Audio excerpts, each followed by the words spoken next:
Y'all can say what y'all want about Young Jock now, but y'all not gonna act like we all wasn't in there like.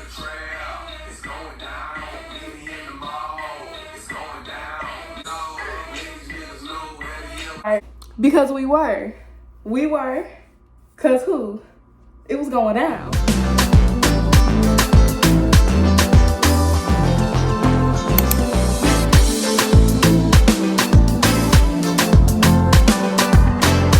What it do, y'all? It's Kamiley Sanaya. I make beauty, lifestyle, fashion, and lock content. If you are new here, welcome, girl. If you're not, hey girl, how you been?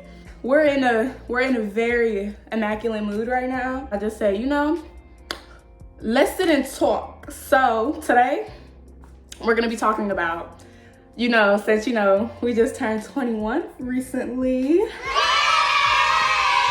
Yes, so today I decided to compress a list of things that I've learned before this ripe age of 21. So that's what we're gonna be talking about today. I look orange to y'all, right? Let me stay right here. Yup. I was looking a little orange before. Y'all gotta let me know. Okay, so like I was saying, today we're gonna be talking about a list of things that I learned before the ripe age of 21. I mean, not to talk like that, because I'm blessed for everything that I've encountered, but I feel like maturity is one of those things that don't come along with age. It comes with experience. So, for a person like me, I experienced a lot of things young, so I feel like it allowed me to learn lessons early on. And also, I'm very observant, so I had, time to learn through my peers rather than myself. But some things you just genuinely have to experience. Like, it doesn't matter how much tips and tricks you get along the way. Like, if God wants you to experience, you're going to experience, because that's a lesson written correctly for you. Like, what was written in my book of life isn't written in yours, but obviously there's certain commonalities between our peers, like people around us that are in the same age. Like, if we're all going through these 20 somethings, like financially, relationship wise, since we're all interacting with the same societal group and there's certain societal norms that just aren't okay, we're all going to experience some of the same thing. It's about how we maneuver through it. That's probably different because we both have, different personalities. But nonetheless, let's get into it. Lesson number 1. Fuck it, we ball. Oh, brother. Thank you for watching this video. Make sure to like, I'm playing. That was dumb. I'm sorry. Let me be for real. But I feel like a lot of the times that's our response to certain things, like, oh, fuck it, we ball. Oh, anyways, like, let's move on, or counter it with like some type of joke, which is okay. But I feel like it's also essential that we feel certain things. Like, during like my teenage years and like my early adulthood, I was the type to just, can't nobody tell me where and how to go. Just real hard body. Oh, you can't tell me this. Oh, I got this, I got that. Oh, ain't nobody sad. Oh, he ain't hurt my feelings. Oh, she thinks but in hindsight, I was sad. He did hurt my feelings. And it's okay to experience those emotions. I feel like we lack emotional intelligence in our society today because everybody wants to be seen as just hard and cooler than the other side of the pillow, cooler than a cucumber. Like, everybody just wants to be, so cool. Nobody wants to acknowledge the hurt or the feelings that people, exude onto them. And I just feel like it's normal. Like, it's normal to feel. And the more that you like numb yourself into thinking that it's okay to not feel a certain type of way, when it's actually time for you to feel, you're not going to be able to, practice those emotions. That's what I mean. Like, we don't really have a certain level of emotional intelligence these days anymore. Like, pain is something that I feel like we just try to avoid, which is like valid. Nobody wants to feel pain, but you're not going to be able to feel the joy on the other side of that pain before you go through the pain. You dig what I'm saying? Like, emotions happen, things happen. And I feel like we're also afraid that people are gonna try to invalidate our emotions. Like, if you go to your friend and be like, yeah, I'm sad, they're gonna be like, girl, you dumb. You gotta really zone in on who you are. So can't nobody tell you where and how to go. You did what I'm saying? Like, it's okay to feel. Like, I don't care if I cry because somebody stepped on a cockroach. If I cry, I'm entitled to those emotions. If I'm sad because a dude that we already knew was no good hurts my feelings, I'm entitled to those emotions. Granted, like, Somebody may think it's dumb, but can't nobody tell you how to feel. And instead of like running from those emotions or acting like you don't feel a certain type of way, instead of just letting emotions flow, that's where a lot of people get messed up. And I feel like that can really cause you to have more problems the older you get and the more you experience, I feel like, because you're never gonna really find anything genuine if you are afraid to feel or don't want to feel anything, because you're afraid of getting hurt or afraid of whatever those feelings can cause later down the road. Like, instead of thinking about now, you're thinking about later down the road. And I just feel like you should experience now. Like, you should enjoy whatever feelings God permits you to have now, because you know, we're not even promised tomorrow. You don't even know if you're gonna live to see tomorrow. God forbid, you know, knock on wood, because I don't want to wish that on anybody, but honest truth is we don't know if we're gonna live to see tomorrow. So you worried about how you're gonna feel next week or next month or next year based off of the feelings that you're feeling now isn't gonna, you know, it's not gonna help. Just enjoy today. Feel those feelings now, because you don't know if you're ever gonna be blessed to feel those feelings again, or you don't know what those feelings can turn into just because you're afraid of, you know, something. Don't do that.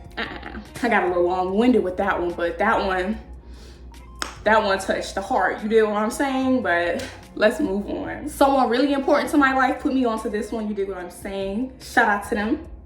I feel like the older we get, the more we should move and travel, because I feel like staying in the same place like all of your life, it kind of limits your mindset. If you don't have that type of family that supports you, that type of family that pours into you, that type of family with different demographics of people, like if you don't have that type of experience, or you don't even know what you want to do, staying in the same city can limit what you think you can do.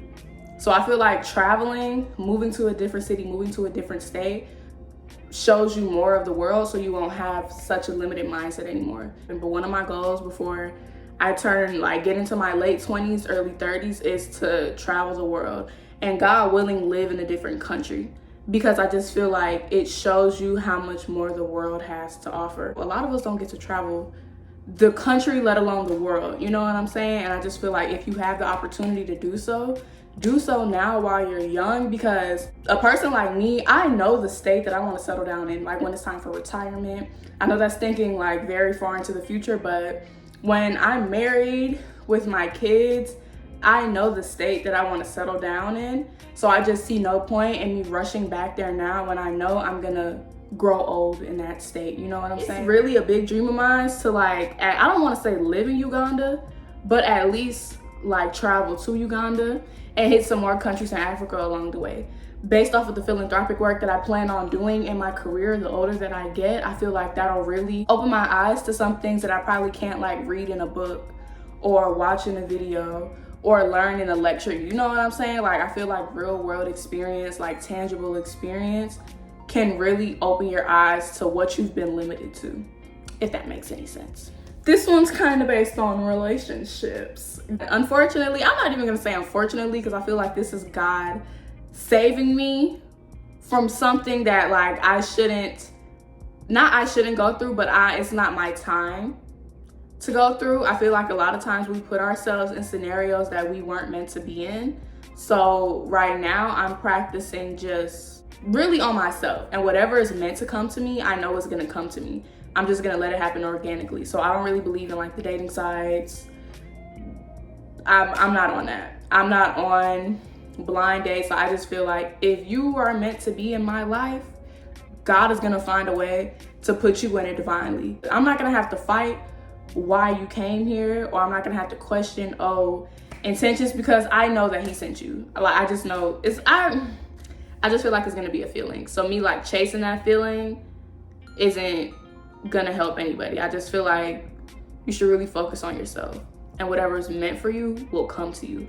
But you forcing things is you putting yourself in harm's way, if that makes sense. Not to be so harsh, but like, keep it a buck. I just feel like that's all that it be. To piggyback off of what I was saying about like focusing on yourself, I feel like that goes for friendships as well. I feel like a lot of the times people like message you on Instagram, or people come into your life wanting a friendship, but solely off of the fact that you look this way. Like, oh, you pretty, we should be friends. or oh, you look like this, we should be friends.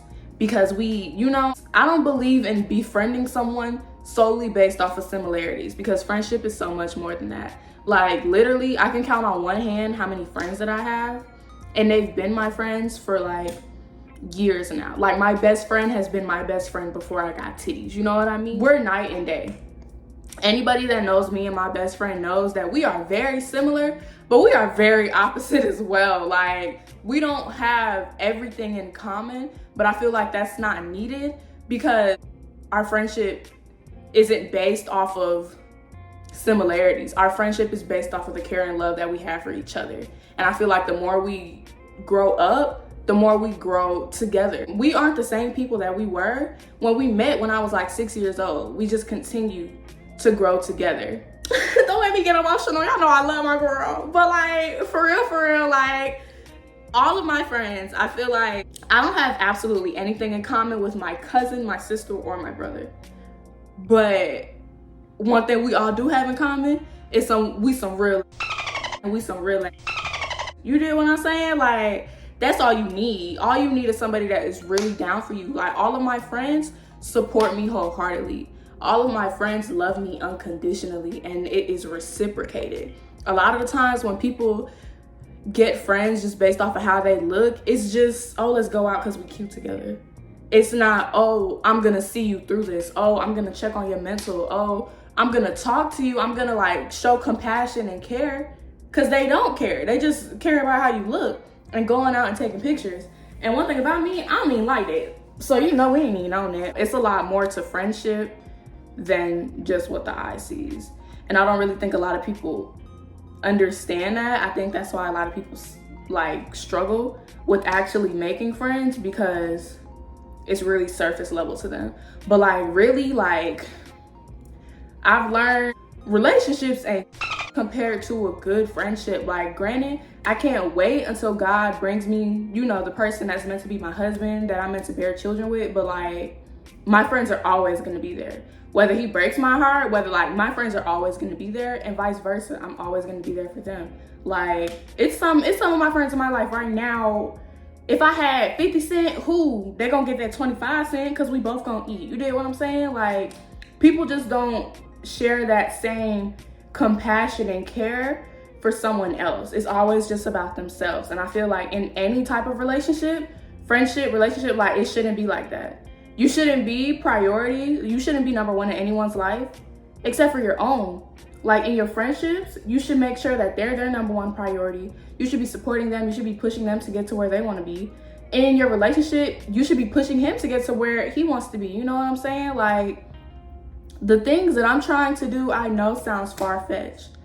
To somebody who doesn't support or see the vision or know me, it's easy to say, oh, she can't do that. But my friends know. Granted, y'all are never gonna see any of them because they all work in the healthcare field, but like,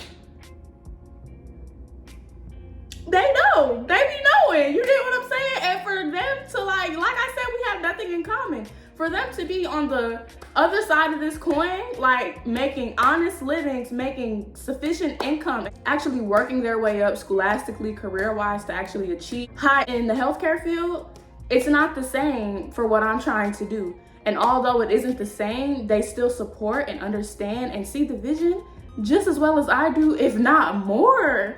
And that is a big thing. Like, you need that. Come on, girls.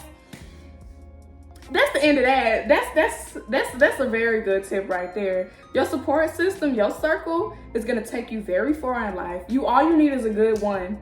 All I got is 3. And one thing about it, all I need is them 3. Shout out to them. So that was kind of the positive side of friendships. This tip is gonna, not the negative, but something that you need to look out for. It's gonna help you, to know if it's gonna be that type of friendship or not. Red flags don't go away. They don't. Red flags do not go away. Stop believing in potential. That is the best way to say it. And I feel like nothing more needs to get said after that. Stop believing in potential. I feel like, I'm not even gonna say women, because I'm pretty sure some men do it too, but I used to be that type to bleach red flags. Like I would see it and I'd be like, but that was them before I got into their life. with me in it, they can be this, but you have to understand it's not your job to build anyone up. Like I was telling you about friendships and relationships, they have to be the number one priority in their life. And if you see that they're not doing things, like in relationships, let me use relationships as an example. I'm dating to marry. So if I'm dating someone and I see attributes in them that I wouldn't want in my husband or in the father of my children that can't be worked with, because like nobody's gonna be perfect. But if it's a red flag, you know what I mean when I say a red flag. If it's a non-negotiable, like if it's something like that's very major to you, why continue to date them? I feel like people dig themselves in holes because they see red flags. They don't want to pay attention to the red flag. But by the time they realize, oh, this red flag is causing major hiccups in the relationship, instead of them stopping at that first red flag, you get history with them. So it's even harder to pull yourself out. And I feel like history is a lot of reasons that people are in mentally abusive or actually abusive relationships. Calling it out as it is, not to even go that far in it, because yeah, everybody isn't getting abused. But toxicity is not, it's not cool. Like just because it's trending does not mean it's cool right now. Because hurt people hurt people. You in a toxic relationship, you get out of that. A lot of people that are in toxic relationships don't want to take the time to heal and unlearn the toxic traits that they learned while in that relationship. They just play the blame game, where if you were to look at that red flag off rip and pull out off rip, you wouldn't even have any of that hurt that you gotta unlearn right now. You know what I mean? Granted, I'm victim to it. I'm not perfect. That's how I learned the lesson though. That's how I know you can't see the potential in these people. You have to let them be them. You gotta let them go and flourish in their lavender. You know what I mean? Like some things just can't be fixed by you. They have to fix them. And if you ignore that red flag, all that's gonna do is hurt you in the long run and waste your time in the long run. It's not needed. It's not necessary. Don't do it. Point blank, period. If they're not willing to see you for what you can be, you don't need to see no man for what he can be. He needs to come to you the way you come to him. I'm starting to meet men where I'm at. I'm not coming down here to come get you. You know what I mean? So that's why I'm just focusing on myself. Because the more you build yourself up, my man is gonna have to meet me where I'm at. Like, I'm not going down for you. I'm not helping, I'm not pulling you up. Cause you did what I'm saying? That's not my job. You need to go seek therapy. That's a completely different video topic though. Men need therapy. We'll get into that later though, girl. Next intermission. Shout out to the smoothie. Y'all wanna know what's in it? It got peaches, mango, pineapple, strawberry.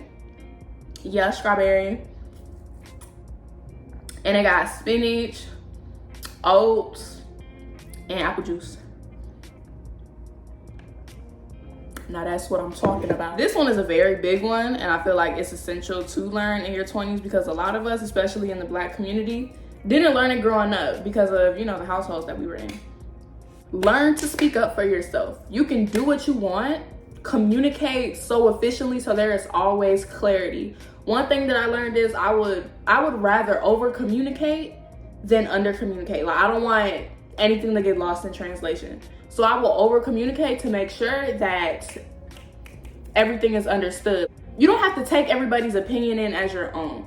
That's what I mean as like learn how to communicate, because you can make your own decisions. But just because somebody gives you a viewpoint on their life doesn't mean you have to accept it. Like prime example, I'm talking to y'all right now. What I'm telling y'all, you don't have to take in and you don't have to internalize it. Like you can do what you want. And I feel like a lot of the time, especially when we're breaking out of like being seen as a child, for people who knew us or people who just like, you know, when you go into establishments with older people and they're like, oh, she young. No, learn how to communicate, verbalize everything, make sure nothing is lost in translation because you are an adult now. I feel like sometimes we be forgetting that. I know sometimes I do. I'll go back into like a high school mind and like, yes, ma'am, no, sir, yes, sir, no, ma'am, which I'm always gonna say because I'm respectful, but growing up, it was like me just submitting to whatever they were saying, knowing that I didn't really have as big of a choice as I do now. Like I'm an adult, I make my own decisions.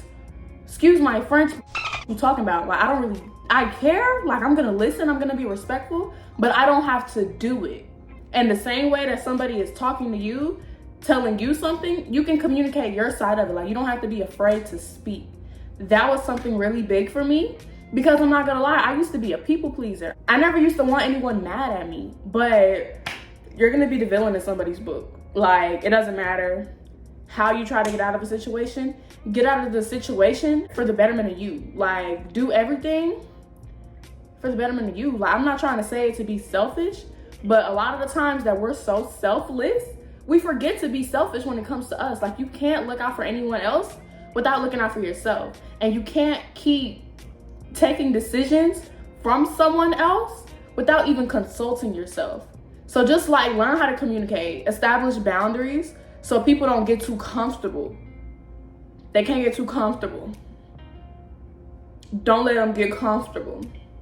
Next, this goes into establishing boundaries. I've learned that it is very big to keep privacy. Everybody doesn't have to know what you do.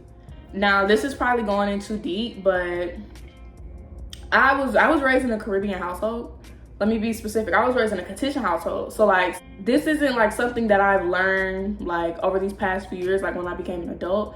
I learned this young growing up. There's such a thing as intentional and unintentional juju. If you tell someone, oh yeah, things are going really good with this guy, oh, he's doing this, he's doing that, woo, woo, woo, and whoever you're telling like is jealous, and you know, like jealous energy starts to brew, that type of thing, it can mess up what you got going on because they're exuding that towards you, if that makes sense. I'm not trying to get too much into it without getting into it, but we into it, you know what I mean?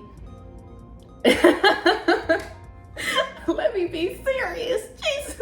But yeah, like, everybody doesn't need to know everything. I've learned to only not even let people know. I don't feel the need to make announcements because everything I do for me. But I'm not telling anybody what I got going on unless it's solidified or until it's solidified. Granted, I have those like 2 friends that I go to for advice. Whoever you care to like share certain things with, I feel like there has to be an established amount of trust. So you know that juju won't mess with you, you know what I'm saying? Like, I go to 2 people specifically all of the time if I ever feel the need to get advised on something, or if I ever want an opinion on something, or if I ever think like I'm too much in my head and need like someone that I know is gonna be real with me. Whether it be good news, whether it be bad news, like, I just learned to live a private life, especially on social media. Trying to become an influencer, I don't need everybody knowing what I'm doing all of the time, or I don't need anybody trying to figure out, you know, like what I got going on. I really like how I'm handling my social media now because you know exactly what I want you to. Like, nobody knows what I'm doing in real time. Nobody knows what I have going on regarding anything unless I tell y'all it, if that makes sense. Like I said, both of my closest friends are in the healthcare field, so y'all are never gonna know them or what they do, and they're never gonna, you know, tell y'all that they know me in that type of aspect. So like, I'm very comfortable talking to them, but as far as anyone else, like, there's no need for them to know anything. Like, just keep your life private. I don't know a better way to say it. Even like safety wise, keep your life private. Like, if you're out of town, there is no need to tell social media you're out of town while you're out of town. Even when it comes to like those house tours, some people look at that and they can figure out where you are and they can do things based off of that. I've just been very particular with the things that I put out, with the things that I say, with the announcements that I give, because people can wish bad on you. You'll never know what somebody else is thinking. So like, just don't put nothing past nobody. Keep it private. Pray in private. Talk to God in private. The only person that needs to know is you and him anyway. He's the one, like, he wrote your book.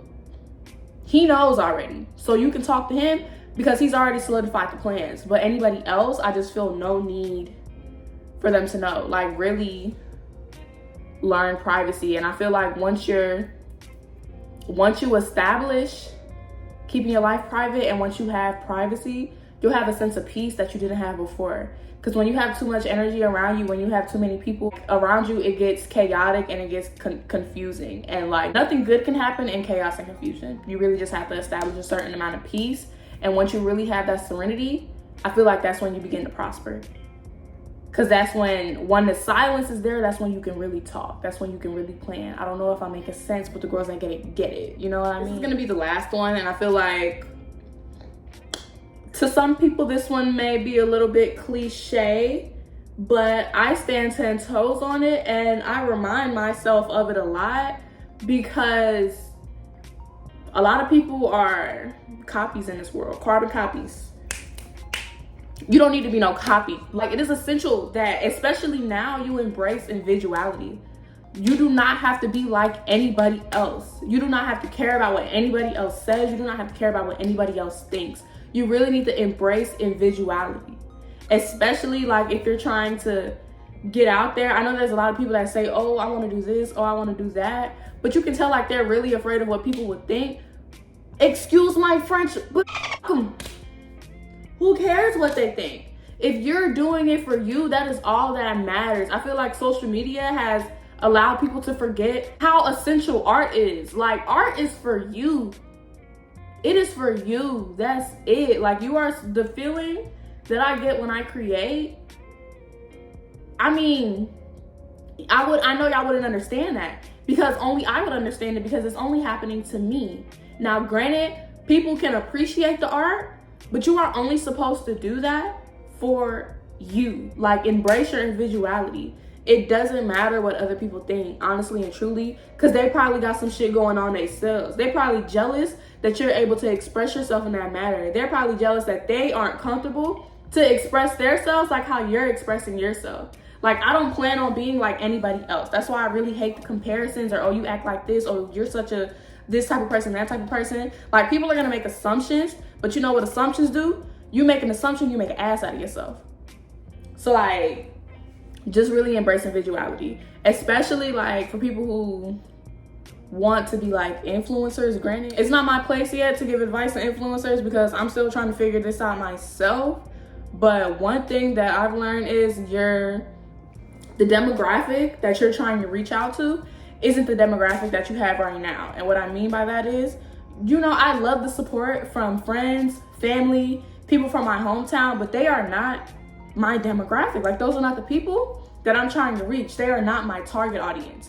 They're just well appreciated support. But the people that get it.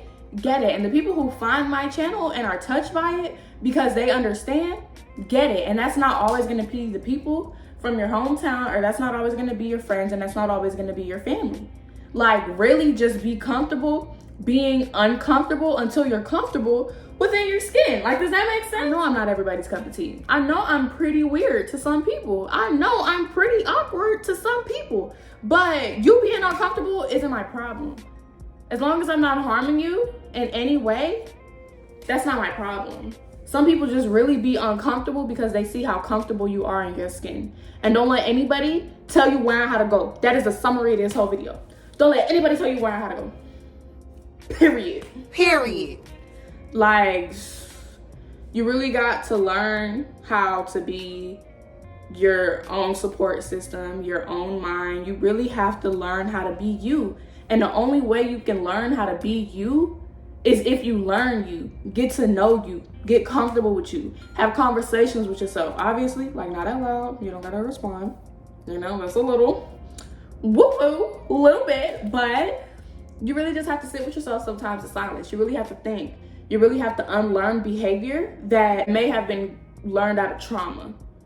Because that's not behavior of you. Like, that's not a characteristic of yourself. That was a characteristic that was learned through hurt. Like, once you really start to embrace your individuality, once you really start to come into your own skin, I feel like the world isn't such a scary place once you really start to learn it. And once you really like zone in and really start to love yourself, you can realize you can really do anything. Like, the sky really is the limit. Like, all of those corny, cliche phrases like, oh, the sky is the limit, things like that really start to hit different once you understand, like, the sky really is the limit. I really can do anything. I really am beautiful. Not even physically, but mentally, spiritually, I am beautiful. You know what I'm saying? You really just have to learn individuality. Like, once you really embrace your individuality, you will flourish. flourish.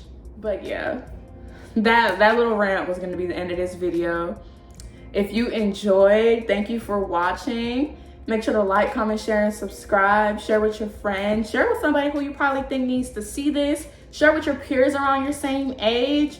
Comment videos that you think I should do in the future. If you like this type of video, you know, comment more topics of things that I can talk about.